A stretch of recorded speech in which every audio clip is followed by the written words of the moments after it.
Okay, so I want to go over the Excel sheet or the Google sheet just so we can work on it easy together for the data analyses.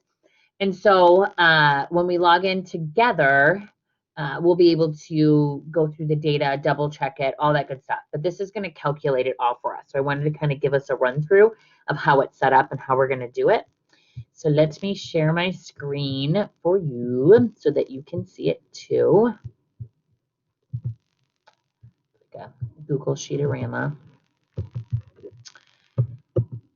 Okay, so we are going to look at the Google Sheet. It is one that we will all work on together, so you do not need to make a copy. And it goes through all the stuff you should have entered on the other sheet I shared you to kind of give us that raw data. So in this actually is in your lab sheet too, the physical one that you printed off so that you can kind of go through and see it. So we're going to enter in the total number of quadrats that were sampled by all the groups in our lab. And so we'll figure that out together, how many total quadrats we had. And then you're going to enter in the species name. And so I'll probably copy and paste them before we get going so it's a little easier. And then you enter in the number of individual trees for each species. So if you look down at this sheet, it's all kind of labeled down here. So T goes up here, and then the number of individual species go here based on that species name, okay? And then C is the total number of quadrats that particular species was found in. So for instance, if both your quadrats you found American elms and you found 16 of them, then that would this would be number 2 for you particular, and then the number. And then we would want to total up all the quadrats that it was found in for the class.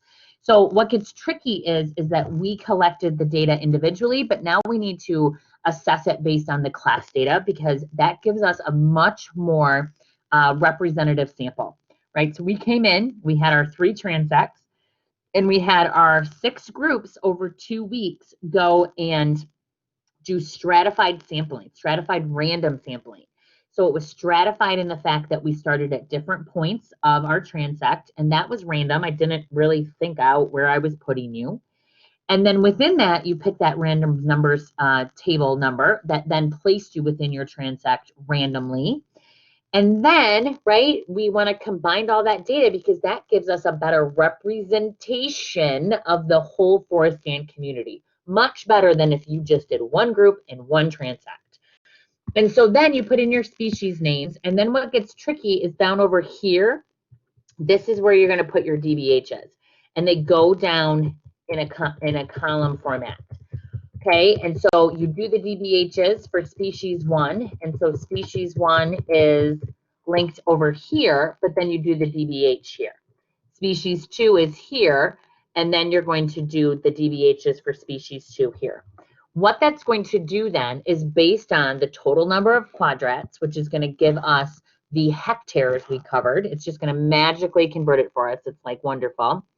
And then the number of species and then the amount of hectares based on the quadrats we found in that particular tree and out of the total number, it's going to do all those calculations for us. So we're going to get relative density.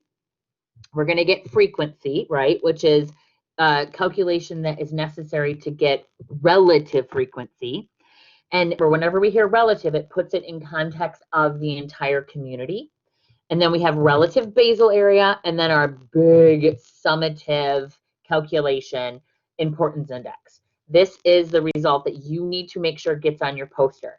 If we think about a poster as a visual representation of the major results, this is a major result. Okay, so we'll have another video about how to make graphs, or figures, which are graphs, and then tables too. So notice we're going to do this for lowland tree data. Upland tree data, same thing, you know, just different names of trees. Sorry, that was kind of fast.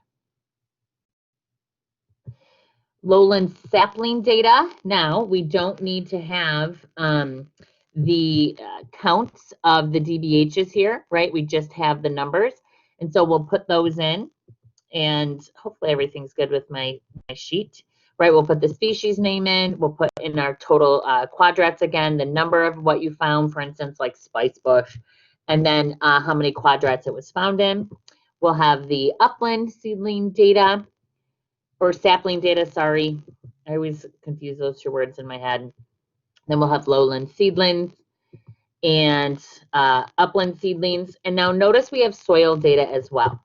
Here's my little tab for soil data. So I have put it in there for you because this year the soil was kind of done together as a group. So we have our soil moisture from the soil moisture meter, sorry. Here's our upland soil. It was about 20% moisture.